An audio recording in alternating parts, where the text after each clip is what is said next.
वहीं खबर आ रही है लक्सर से, जहां लक्सर कोतवाली पुलिस द्वारा भारी मात्रा में 4000 लीटर शराब का लाहन बरामद किया गया है। हरिद्वार जिले के देहात क्षेत्र में स्मैक की तस्करी के साथ साथ अवैध रूप से निर्मित कर कच्ची शराब का जहरीला धंधा मानो थमने का नाम ही नहीं ले रहा है। ऐसे में लक्सर कोतवाली पुलिस समेत खानपुर और पथरी थाना पुलिस द्वारा आए दिन शराब माफियों की धरपकड़ करते हुए लगातार नकेल भी कसी जा रही है। इसी तर्ज पर जिले के वरिष्ठ पुलिस अधीक्षक के निर्देश के चलते पुलिस द्वारा चलाए जा रहे सख्त शराब विरोधी अभियान के तहत अब लक्सर कोतवाली पुलिस द्वारा क्षेत्र के भिक्कमपुर पुलिस चौकी के अंतर्गत बाणगंगा तटीय इलाके से 4000 लीटर की भारी मात्रा में अवैध रूप से कच्ची शराब निर्मित किए जाने के दौरान इस्तेमाल किए जाने वाला लाहन बरामद किया गया है। इतना ही नहीं, कोतवाली पुलिस द्वारा शराब की भट्टी के साथ उसमें इस्तेमाल होने वाले उपकरण भी मौके से बरामद किए हैं। वहीं जहरीले कारोबार में अवैध गतिविधियों को अंजाम देने वाले तत्व फिलहाल मौके से फरार यानी पुलिसिया चंगुल से बाहर हैं। पुलिस की माने तो जल्द ही उनकी धरपकड़ कर ली जाएगी। लक्सर से हमारे संवाददाता अमन चौधरी की रिपोर्ट। जो कि भिक्कमपुर क्षेत्र अंतर्गत ये भोगपुर बाणगंगा क्षेत्र जो पड़ता है, वहाँ पे पुलिस टीम ने छापा मारा है। जंगल के अंदर करीब 4000 लाहन को नष्ट किया गया है और अवैध शराब बनाने के जो उपकरण है, भट्टी है और काफ़ी सारे जो उपकरण आपके ड्रम वगैरह हैं वो सारे बरामद किए हैं आज। खबर आ रही है मंगलोर से, जहां किसानों ने अपनी खड़ी फसल को रौंदा। कृषि बिल के विरोध में दिल्ली में डटे किसानों ने 100 दिन पूरे हो गए हैं। जिस तरीके से पश्चिम उत्तर प्रदेश से नाराज किसान अपनी लहराती फसल तैयार को बर्बाद करने पर तुला हुआ है, वहीं अब उत्तराखंड में भी इसकी एक बड़ी लहर आ गई है। मंगलोर विधानसभा के गांव में नाराज किसान ने अपनी लहराती सरसों की फसल को ट्रैक्टर से रौंद डाला। काफ़ी लोगों ने किसानों को ऐसा करने से रोका। किसान नेता और अन्य किसानों ने समझाने की कोशिश की, लेकिन नाराज किसान नहीं माना और देखते ही देखते नाराज किसान ने अपनी 5 बीघे की फसल को ट्रैक्टर से रौंद डाला। यही नहीं, नाराज किसान को रोकने के लिए दूसरे किसान ट्रैक्टर के आगे लेट गए, लेकिन इसके बावजूद भी किसान नहीं माना और उसने पूरी फसल को पल भर में ही बर्बाद कर दिया। नाराज किसानों का कहना है कि 100 दिन पूरे हो जाने के बाद भी केंद्र सरकार ने दिल्ली में बैठे किसानों की नहीं सुनी। अब इस फसल का क्या होगा? जो कानून बनाया गया है वह फसल को बर्बाद कर देगा। मंगलोर से हमारे संवाददाता कुंवर सेन सागर की रिपोर्ट। वहीं खबर आ रही है रुड़की से, जहां उत्तरांचल आंगनबाड़ी कर्मचारी संघ की एक मीटिंग का आयोजन किया गया, जिसमें रुड़की ब्लॉक की कार्यकारिणी का चुनाव कराया गया, जिसमें सविता नोटियाल को अध्यक्ष पद के लिए नियुक्त किया गया। वहीं उन्होंने सरकार से आंगनबाड़ियों को नजरअंदाज करने का आरोप भी लगाया।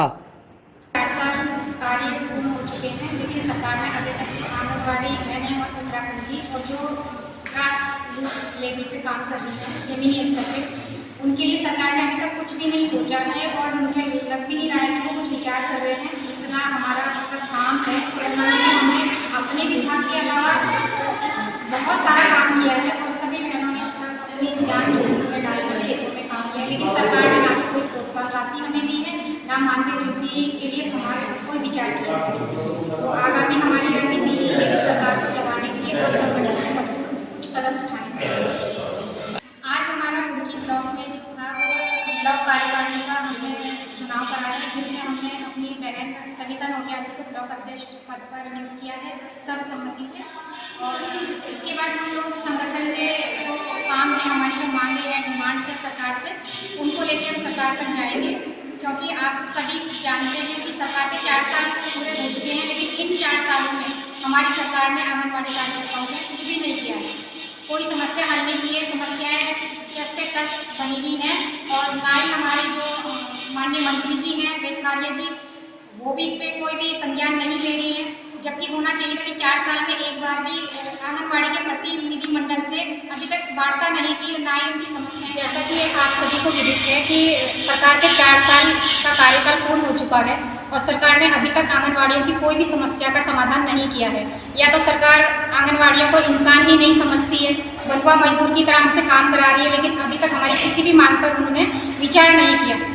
और रही बात हमारी आगामी कार्यक्रमों की, तो 8 मार्च को अंतर्राष्ट्रीय दिवस सभी मना रहे हैं, तो हमारी जो राष्ट्रीय कार्यकारिणी है उनके आह्वान पर पूरे देश में हम 9 मार्च को रैली का आयोजन कर रहे हैं सभी जिलों में।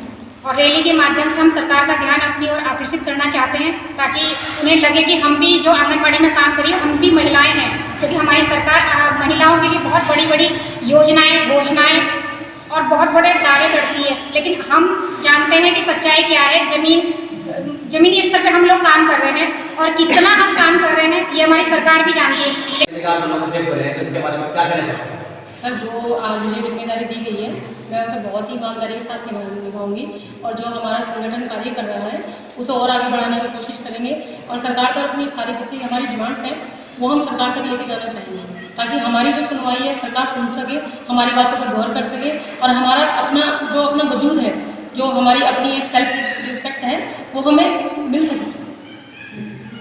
हाँ जी साधिका जी, जैसे आप अपनी जिम्मेदारियों को आंगनबाड़ी के द्वारा किस तरह उनको निभाती हैं, और जैसे कि आपकी श्री प्रदेश महामंत्री श्री सुशीला खत्री जी ने कहा है कि आंगनबाड़ी करती अपनी लड़ाई के लिए अब उग्र आंदोलन करेगी, इसमें आप क्या कहना चाहती हैं? मैं सबसे पहले कहना चाहूँगी कि हम बहुत दिनों से प्रयास कर रहे हैं, पर देखा जा रहा है कि हमारी सरकार जो है वो आंगनबाड़ी के प्रति मुझे नहीं लगता कुछ भी करना चाहती हैं। मैं देख रही हूँ कि मैं 18 साल 2014 से कार्य करती हूँ, लेकिन उस पर सिर्फ मैंने तब से देखा है कि 1500 रुपये, सिर्फ 1500 रुपये बढ़ाए गए हैं। और मैं ये देख रही हूँ कि एक मजदूर जो अनपढ़ है वो हमसे ज़्यादा पैसे कमा लेता है, तो फिर हमारी इतनी पढ़ाई, इतनी मेहनत, हमारे माँ बाप हमें पढ़ाते हैं, तो उसका क्या कारण है? तो फिर तो हम भी बिना मजदूर है, हम भी कहीं भी जाकर मजदूरी कर सकते हैं। तसलाई जब उठाना है, अगर पढ़ाई की कोई वैल्यू नहीं है तो हम चाहते हैं हम भी मजदूर कर लें, हम भी उठा सकते हैं, इतनी ताकत तो हम भी रखते हैं कि हम भी ईंटें उठा सकते हैं, अपने तसला उठा सकते हैं, तो हम उतने पैसे उनसे ज़्यादा पैसे कमा सकते हैं। तो फिर हम जब इतना पढ़ लिख रहे हैं, हमारे माँ बाप मेहनत कर रहे हैं, हम भी रात दिन मेहनत कर रहे हैं, उसके बावजूद हमें सिर्फ महीने में 7,500 रुपये दिए जाते हैं। आप खुद सोचिए, घर में अगर किसी के घर में मेरे अब्बू की तबीयत नहीं ठीक रहती तो मैं घर का अगर अपना खर्चा चलाऊंगी, पीछे कितने 6 बंदे खाने वाले हैं, आप खुद अंदाजा लगाइए कि वो 7,500 रुपये में क्या किस तरह की स्थिति उनकी रहती होगी हर महीने। और सैलरी टाइम पर नहीं मिलती, हमें कभी 2 महीने, कभी 4 महीने लोगों से उधार लेकर हमें अपने घर के खर्चे चलाने पड़ते हैं। क्या सरकार को बिल्कुल हमारी परवाह नहीं? हम चाहते हैं हम अपनी आवाज़ को वहाँ तक लेकर जाएंगे। पहले अगर नहीं भी कुछ हुआ तो अब करेंगे, लेकिन लड़ेंगे, वहाँ तक जाएंगे और अपने दिखा देंगे उन्हें कि हम नारी हैं तो बहुत कुछ कर सकती हैं। अगर एक नारी के पीछे पूरी वो आ जाए तो हम संगठन बनाकर हम लेकर जाएंगे और लड़ेंगे। जब तक लड़ेंगे, जब तक हमारी मांगें पूरी नहीं हो जाएगी, लड़ेंगे। रुड़की से हमें आज़ाद न्यूज के लिए आरिफ अब्बासी की report. Raj sweet and snacks, अच्छी व उत्तम क्वालिटी की मिठाइयाँ, स्नैक्स, फास्ट फूड, चाट, गोलगप्पे के लिए संपर्क करें आपके भरोसे का एक ही नाम, राज स्वीट एंड स्नैक। हमारे यहाँ शादी, विवाह, जन्मदिन, पार्टी के ऑर्डर भी बुक किए जाते हैं और होम डिलीवरी की भी विशेष सुविधा है। पता near Utkarsh bank, Delhi road, Roorkee. Phone number 9837423026 व 7906218211। मैं राज स्वीट एंड स्नैक्स से बोल रहा हूँ। हमारे यहाँ स्वादिष्ट ब्रेकफास्ट, स्नैक्स, सभी मिठाइयाँ, टेस्टी मिठाइयाँ उत्तम क्वालिटी की मिलती हैं। हमारे यहाँ स्पेशल चाट भी मिलती है और गर्मा गर्म जलेबी 24 घंटे उपलब्ध है। और सोया चाप, पनीर टिक्का, पनीर मसाला पनीर टिक्का आदि सब मिलते हैं। कृपया आकर एक बार मौका दें। शादी, विवाह, वर्षगांठ वगैरह के लिए भी ऑर्डर बुक किए जाते हैं। इनकी डिलीवरी घर पर ही दी जाती है।